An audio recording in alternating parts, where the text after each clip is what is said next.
A little spoiler warning for those of you who haven't watched Star Wars: The Last Jedi yet. But if you have, you're going to want to hear this.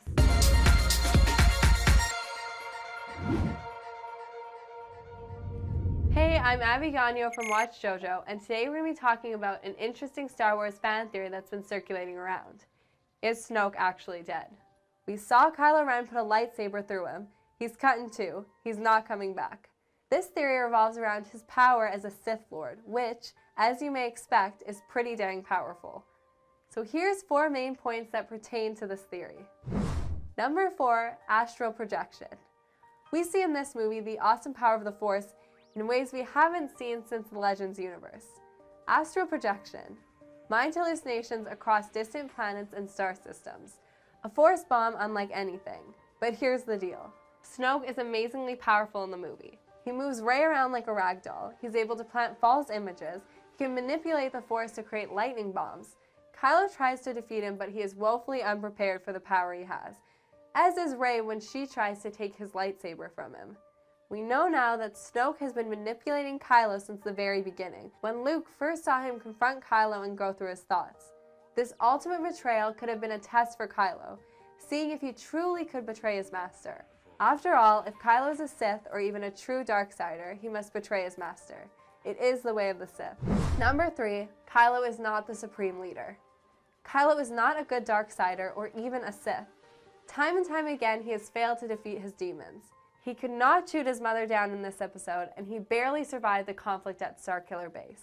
He lets his emotions get the better of him at the end, and the entire resistance escapes due to a trick by Luke Skywalker. Even if he does assume command, there's another problem, and that's Rey. Number 2, Rey is too powerful. Rey was very powerful in The Force Awakens. It was a good opposition to Kylo, who was hurt and had great emotional conflict.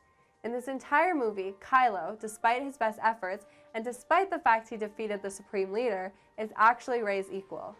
Rey is able to hold him off and escape the ship, and so they are evenly matched. One recurring point about Star Wars is that the main antagonist is never easily defeated. Palpatine wasn't defeated by Luke. He was betrayed by Vader. Kylo is already Rey's equal. He cannot defeat her since he has no master to teach him. He can't easily improve his abilities.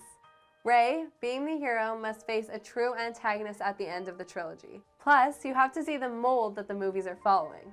Part 1 was like A New Hope. Part 2 was like Empire Strikes Back.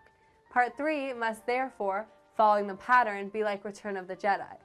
Luke is the equal to Vader in Part 3, yet he had to use the dark side. Rey already had an encounter with the dark side in this movie against Luke, when she was doing her training. Now she must actually overcome it. This is why people think this antagonist of the dark side will be a returning Snoke. Number 1, how did Snoke survive? Snoke has had some very bad scars on him. He was able to build an empire in the Outer Rim by the sheer power of his Force presence. He was able to create giant monstrous combinations of machine and biology, such as the Starkiller Base. We've seen cloning done in Star Wars with the Clone Wars. We've now also seen astral projection. So it's not hard to say that either or could be the case with this form of Snoke that was murdered. But here's another big kicker. In the stories that follow Return of the Jedi, which are considered canon, Sidious survives his fall at the end of the movie, using essence transfer, an ancient Sith ability, to transfer into new clone bodies.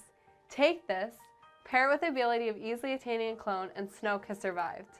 Even if producers come out and confirm that Snoke is dead, spoiler alert for those of you who haven't watched Game of Thrones, but one name. One person was claimed to be dead time and time again, Jon Snow. So we can't really trust what is said by producers until the new movie actually comes out. So is Snoke really dead? I'm personally torn, but to see that scene with Luke Skywalker's astral projection, anything is possible at this point. What do you guys think? Have you seen the new Star Wars movie? Did you like it? Do you think this is possible? Let us know down below. I'm Abby from watchJojo, and thanks for watching.